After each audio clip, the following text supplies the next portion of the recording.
성도 여러분 안녕하십니까? 고즈넉한 또 화창한 또 선선한 화요일 저녁입니다. 우리 3일 저녁 지난 3일을 돌아보면서 우리 함께 시편의 말씀으로 은혜를 받는 시편 한 모금 시간을 시작하도록 하겠습니다. 우리 함께 기도하시고 이 시간을 시작하겠습니다. 사랑의 아버지 하나님, 우리에게 베푸시는 은혜를 감사드립니다. 안식 후 3일 동안도 우리는 주님의 모든 은총 가운데서 그것을 힘입어 살고 또 살아왔음을 고백합니다.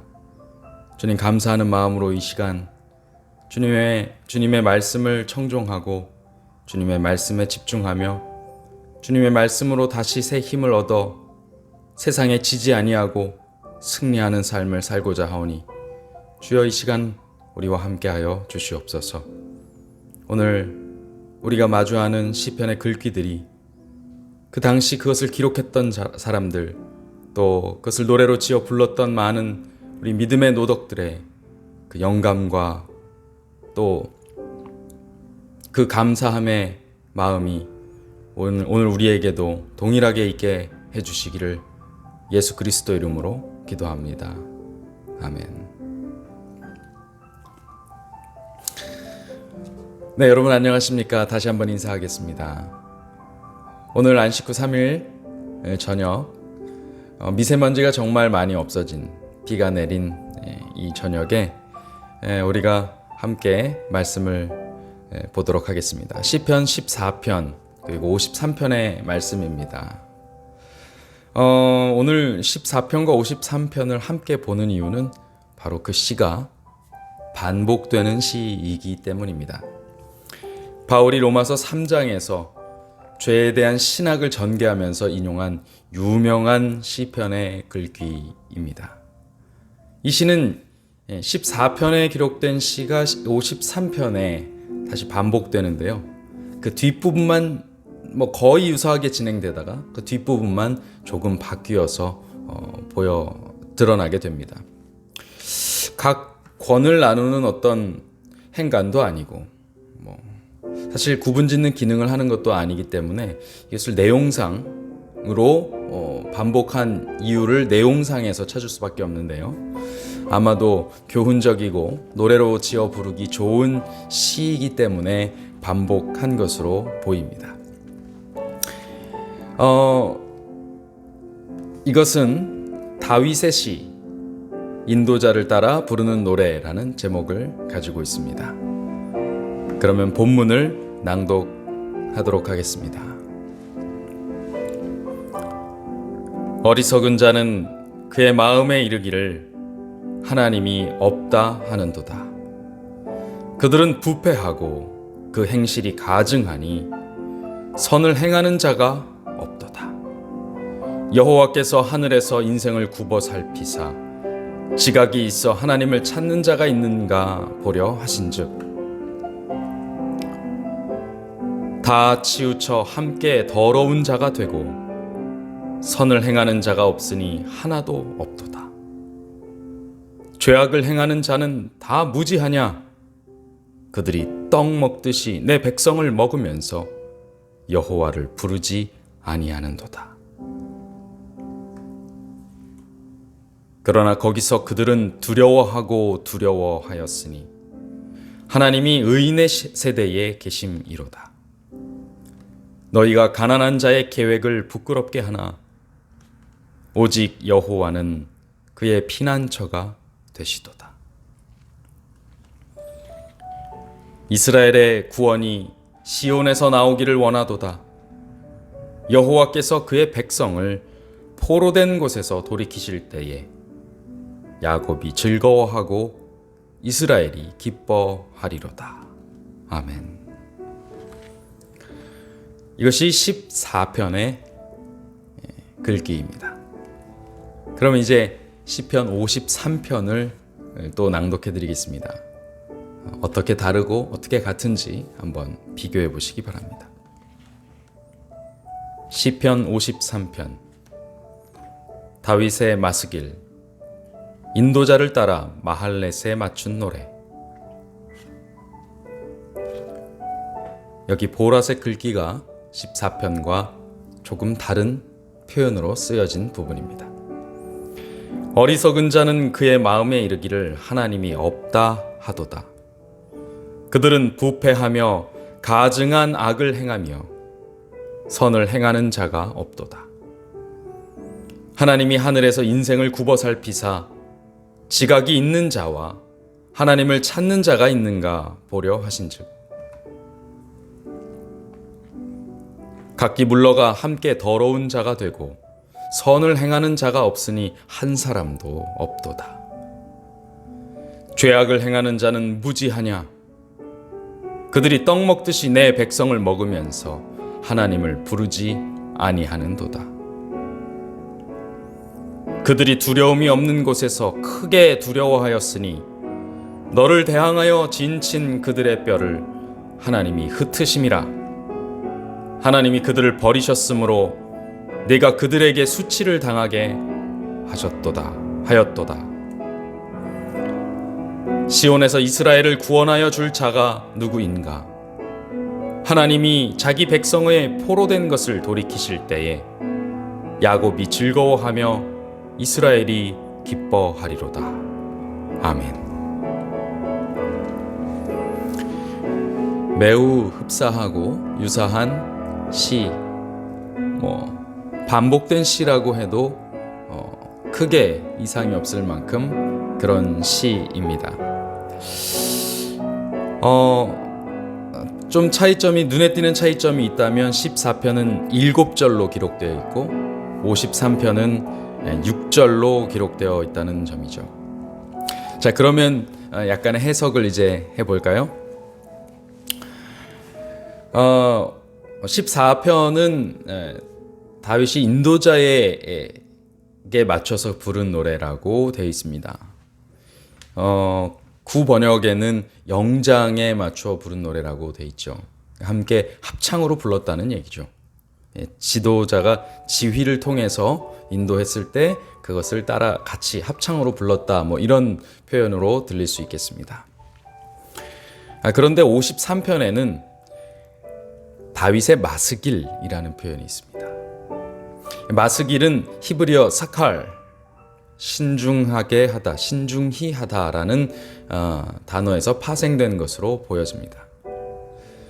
이 표제가 붙은 시들이 교훈적이고 지시적인 내용의 시처럼 보이기 때문에 그렇게 이것은 교훈을 주기 위한 시다 이렇게 주장하는 주장들도 있습니다만,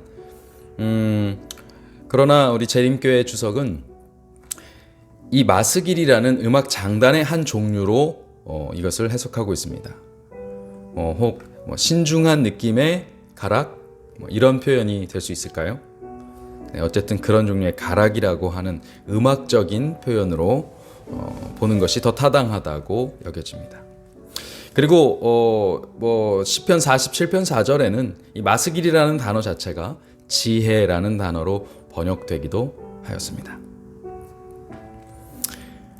자, 그러면 마할렛에 맞추어 부른 노래라는 이 표제의 마할렛은 무슨 뜻일까? 이것을 분위기상 구성지게 부르는 것이었다라는 주장이 좀 있습니다. 아마도 같은 표제가 붙은 시 88편까지 합쳐서 53편과 88편 이 두 편이 그렇게 좀 구성지게 불려진 노래다라고 불려지는 노래다라고 여겨지는 것이죠. 왜냐하면 시편 88편이 전 시편에 걸쳐서 가장 이렇게 어둡고 암울한 그런 가락의 노래로 알려져 있기 때문입니다. 자, 이제 본문을 좀 해석해 보도록 할까요? 어리석은 자는 말하기를. 이 어리석은 자는 공교롭게도 나발이라는 단어를 쓰는데요. 이 나발이라는 단어는 사실 인물의 이름이기도 하죠. 여러분들이 잘 아시던 다윗이 도망하던 시절에 그를 모욕했던 한 부호의 이름과 같지 않습니까? 네, 그는 마온이라는 지역에 살았던 부호인데요. 그의 부인이었던 아비가일, 훗날 지혜로운 여인으로서 평가받고 다윗의 아내가 됩니다. 어떻게 아내가 되느냐? 나발이 이 다윗에 대해서 다윗을 그렇게 대하면 안 된다는 아비가일의 조언 때문에 잠을 못 자요. 얼마나 소인배였는지 잠을 못 자다 끙끙 앓고 결국 죽게 됩니다. 그러자 아비가일은 이제 의지할 곳이 없어지죠. 다윗은 그를 거두게 되는 것입니다. 이 어리석은 자에 대해서 설명하기를 하나님이 없다 한다. 그 마음에 이르기를 하나님이 없다 한다. 이것입니다. 모든 가치를 물질적 크기와 그 힘에 따라서만 판단하는 유물론자, 눈에 보이는 것으로만 판단하는 유물론자를 의미하는 뜻으로 보입니다. 실제로 하나님이 없다라는 표현, 그런 표현들이 아무래도 그렇게 유물론적 사상으로 눈에 보이지 않는 것은 아예 생각지도 않는 그런 사람으로 이 어리석은 자를 묘사하는 것 같습니다. 1절과 3절에 반복해서 나오는 표현인데요. 선을 행하는 자가 없다. 그것도 하나도 없다라고 표현합니다. 바울은 바로 이 글귀를 인용합니다. 유대인이나 이방인이나 모두 다 죄 아래 있다라는 사실을 설명하기 위해서 이 구절을 인용하고 있죠. 죄에 대한 신학이 로마서 3장을 통해서 잘 정리되고 있습니다. 그리고 여러분들이 다른 내용들은 그렇게 쭉 읽으시면 거의 이해가 되시는데 한 가지 구절이 53편과 14편이 좀 다른 부분이 있는데요. 14편은 이 가난한 자의 계획을 부끄럽게 하나, 너희가 이 가난한 자의 계획을 부끄럽게 하나, 너희 믿지 않고 신실하지 않은 자들이 하나님께 신실한 가난한 자들의 계획에 대해서 수치를 주지만 그러나 연이어서는 여호와께서 그들의 피난처가 되신다 라고 이야기를 합니다. 그래서 14편은 이 내용, 부끄럽게 한다는 이 내용이 하나님을 믿는 신실한 자들이 부끄러움을 당하지만 하나님께서 그들을 보호하신다는 표현으로 전개가 되는데요. 53편은 좀 다르게 전개가 됩니다. 53편에서는 그들이 두려움이 없는 곳에서 크게 두려워하였으니 너를 대항하여 진친 그들의 뼈를 하나님이 흩으셨고 그리고 하나님이 그들을 버리셨기 때문에 내가 그들에게 수치를 당하게 만들었도다 이것입니다. 다시 말하면 하나님을 믿는 사람들이 신실한 자들이 신실하지 못한 어리석은 자들의 뼈를 꺾고 버리심받은 그 어리석은 자들에게 수치를 당하게 하였다. 이런 표현입니다. 표현이 정반대죠. 하나님을 믿는 자들이 수치를 당하는 것과 하나님을 믿지 않는 자들이 수치를 당하는 것으로 후반부가 바뀝니다. 14편과 53편의 차이죠. 이런 차이점을 보면서 여러분들이 이 시편을 읽으시면 참 좋을 것 같습니다. 마지막으로 다시 한번 이 부분을 1절로 3절을 읽으며 또 다시 한번 죄에 대해서 교훈을 얻어보도록 하겠습니다. 어리석은 자는 그의 마음에 이르기를 하나님이 없다 하도다. 그들은 부패하며 가증한 악을 행하며 선을 행하는 자가 없도다. 하나님이 하늘에서 인생을 굽어 살피사 지각이 있는 자와 하나님을 찾는 자가 있는가 보려 하신즉 각기 물러가 함께 더러운 자가 되고 선을 행하는 자는 없으니 한 사람도 없도다. 여러분, 우리가 이러한 존재들이라는 사실을 기억해야겠습니다.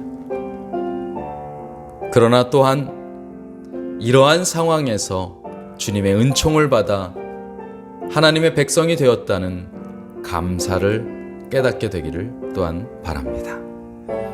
주님께서 우리를 수치를 당하지 않게 하시기 위하여 우리를 지키시고 보호하신다는 사실을 이 말씀을 통해서 다시 한번 생각하는 한 저녁이 되시기를 바랍니다.